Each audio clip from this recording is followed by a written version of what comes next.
life doesn't always hand us what we want when we want it.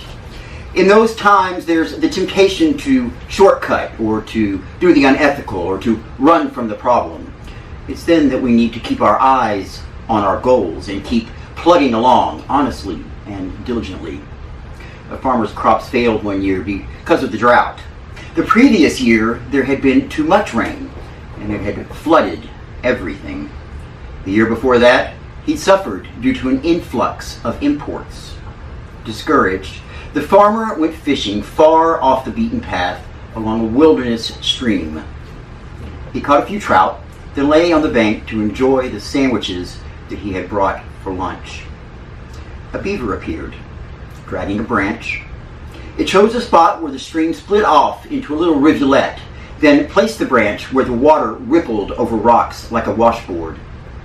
The fisherman could see the beaver was seeking to dam that smaller stream to form a quieter pond. The beaver disappeared, returning with another branch, which it put next to the first. A while later, another. But while the beaver was gone, the three branches washed away, carried off downstream by the current. Bad place to build, Mr. Beaver, the farmer said. But the beaver returned and put a new branch in the spot, then a second, and a third, and a fourth. The fisherman was nervous for the beaver, knowing it could wash out any time. A brown bear appeared, swatting trout near the fledgling dam. One fish eluded it, and when the bear clumsily swung its paw again, there went the four branches of the dam, floating downstream. The farmer shook his head. "Fate is against you, Mr. Beaver," he said. The bear left. The beaver reappeared, placed a fresh branch where the first and subsequent ones had been. More branches followed. The farmer couldn't believe the beaver refused to give up, so he waded into the stream and dislodged the branches, which then floated downstream. He returned to the bank, and the beaver showed up, dragging a new branch into place, then another and another, until finally the dam was secure and could withstand the water pressure. The moving stream became a quiet pool of backwaters. The farmer took his fishing rod and went home to decide if he would farm again. Sometimes it feels as if things are going against us, the forces of nature, an accident, illness, or injury, or other people participate in our undoing, sometimes without even knowing it, but at other times with malicious intent. Many forces work to set us back or keep us from our goals. It can be depressing and discouraging, and at times it can make us feel like giving up.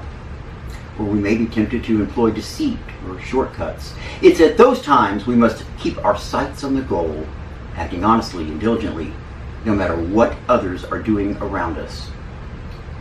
Today's scripture passage reflects conditions as they were 3,000 years ago. Let's flatly note that attitudes and treatment of women were very different than today. That said, let's not get hung up on those issues here. Instead, let's look at what the scripture writers are lifting up to us as the key story thread here. Jacob's winning of his true love, despite the many adversities placed in his path. Jacob is advised by his father to seek out great uncle Laban in a nearby land, which he does. So Jacob becomes a foreigner in Uncle Laban's country. As a foreigner, he hasn't got the rights as a citizen might have had. He knows little of the rules, regulations, social customs, and mores. No sooner does he arrive than he glimpses his distant cousin Rachel, who has probably not yet reached puberty. It's love at first sight. Keep in mind that we know something of Jacob's background and his behavior patterns. In one incident, he managed to get his very hungry, slower-witted elder brother Esau to hand over his rights as firstborn son in exchange for a bowl of soup. In another incident, Jacob slips into his nearly blind old father's tent and pretends to be Esau, in the process tricking their father into conferring the patriarch's blessing on him instead of Esau. So the Jacob we see in his growing up years is deceptive, shrewd, a master of manipulation. Now, however, he is a stranger in a foreign land. Uncle Laban has another daughter besides Rachel. Rachel is actually the younger of the two. Leah is the older. They are close in age and look very much alike, except that the elder Leah has very different eyes, perhaps a paler color or something else unique that is more obvious in daylight. But Jacob loves the younger Rachel. He asks Uncle Laban if he can have her hand when she achieves marriageable age. Uncle Laban says, okay, but what is to be the dowry? Jacob, you see, is broke. He hasn't had time to build up his own herd of sheep or goats yet, so he hasn't anything to offer.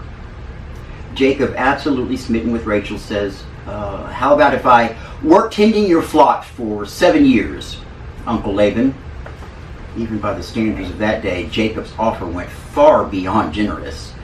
He might have gotten Laban to accept 4 or 5 years of service, but Jacob, being a newcomer to the country, is probably ignorant of what an adequate dowry might be, and he's madly in love. So he rushes in with an offer of 7 years of service. Uncle Laban quickly says okay. A couple of roadblocks so far. First, Jacob is a foreigner and lacks the rights of a citizen. Tied to that is his lack of knowledge of customs, which would have helped him negotiate the dowry more fairly. He's like a gullible tourist in an Acapulco open-air marketplace. He doesn't know everything is negotiable and dickering is expected. The big block, though, is that he's now got to work and wait 7 years for Rachel. Finally, the time arrives for nuptials week. Uncle Laban brings his daughter to Jacob's tent for the night. Now remember, the two sisters Leah and Rachel look very much alike except for their eyes. No doubt the daughter whom Uncle Laban has brought to Jacob's tent has her veil on. It is dark outside and dark in the tent. Jacob has probably tipped a few bottles of wine at the evening's nuptial festivities. To that we add the intrigue factor. Uncle Laban's deception. Morning arrives. Jacob awakens, and whom does he find lying beside him?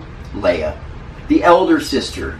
7 years of honest work when he might have contracted for less, and still Jacob doesn't get his true love, Rachel. Confronted with his deceit, Laban offers a lame excuse. Around this neck of the woods, he says, we don't allow the younger sister to be married off before the elder sister. Laban is trying to snare Jacob in a you didn't know the custom trap. But the question remains about Laban's integrity. Why didn't he spell that out before, 7 years earlier? Uncle Laban has deceived his nephew, and it must be tempting for Jacob to consider deceiving Uncle Laban in return, paying back evil with evil, something Jesus would admonish centuries later not to do. At the very least, Jacob must be considering eloping, asking Rachel to flee the country with him. But he does neither. Despite his personal history of deceit and manipulation, Jacob stays the true course. He says, Uncle Laban, how can I gain your legitimate permission to wed your daughter Rachel? He'll do it the right way, even though he's been wronged. Laban tells him he can have Rachel in a marriage within a week, if he'll agree to stay around after the wedding and do another 7 years as herd foreman. Another 7 years. Seems pretty unfair. He's already done the agreed upon 7 years. But at least Jacob can marry his beloved Rachel with her father's blessing. Jacob agrees to the terms. Eventually, with the help of surrogate mothers, he fathers 11 children, one of whom is Joseph, the lad to whom he will give the famed coat of many colors. For all his manipulation and deceit earlier in life, Jacob has kept his eyes on the prize, his true love, Rachel. He has done it with diligence and honesty, even when everything seemed to be working against him. He faced the fact that life doesn't always give you what you want when you want it. Jacob was like that beaver. He kept at it, branch by branch by branch.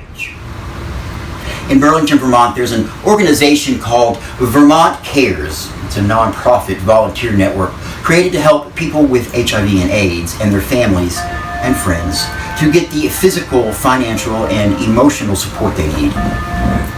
But there have been difficulties since its beginnings. Funding difficulties, prejudice, hate mongers and fear mongers stirring up the community against it, acts of vandalism. What appeared at first to be its death knell came in the spring of 1994 when an arsonist torched the building which housed the organization. The fire destroyed the building and practically everything in it, including the contents of the Vermont Cares offices, files, records, mailing lists of clients, contributors, volunteers, mementos, picture histories which recorded the struggles of victims and their loved ones. It felt as if the dam had let go. But what wasn't washed away was the spirit, the tenacity, the integrity, the vision of the goal. A 23-year-old volunteer named Wendy believed in the mission of Vermont Cares. She had been working as a restaurant hostess since finishing college, and only 6 months earlier had helped organize a free holiday dinner for the city's hungry and lonely at Thanksgiving. To feed those 400 people, Wendy had to learn to solicit donations, develop a plan of action, and recruit, train, and coordinate 75 volunteers. Her idea for raising Vermont Cares from the ashes was to put on an auction outside City Hall. So she applied her newly developed planning and promotion skills to the task of soliciting donations and recruiting volunteers from around the city. Plenty of roadblocks appeared. Reluctance of some merchants to donate, bureaucratic snags with the required permits, telephone volunteers not showing up at the appointed times. But this young woman kept her eyes on the goal and moved ahead, a branch at a time, building, building, building. The day of the auction arrived and the auctioneer didn't show. Half the tents didn't arrive and rain clouds threatened on the horizon. The sound system developed problems. But bidders showed up and huddled under what tents were there. Wendy's boyfriend Damon, a part-time disc jockey for weddings and parties, filled in as auctioneer. The hope was to raise $1,000. When the day's receipts were in, Vermont Cares had $4,000 to rise from the ashes. We too are called to be like that young woman, Wendy. Honest, hardworking, diligent, as individuals and as congregations. This is real life, and we can count on trials and tribulations. There are bound to be setbacks, roadblocks, natural disasters, even personal betrayals that threaten to thwart our progress toward our goal. As with the beaver building the dam, the force of the water itself will at times wash away our work. The bear will smash it to smithereens. The mischievous fisherman will dismantle it. But like the beaver building the dam, like Jacob pursuing Rachel, like Vermont Cares serving AIDS victims and their loved ones, we too, with God's help, will achieve our goals. We must remain faithful, keep our eyes on the prize, and be honest and diligent. May God add a blessing to our work. Amen. Amen.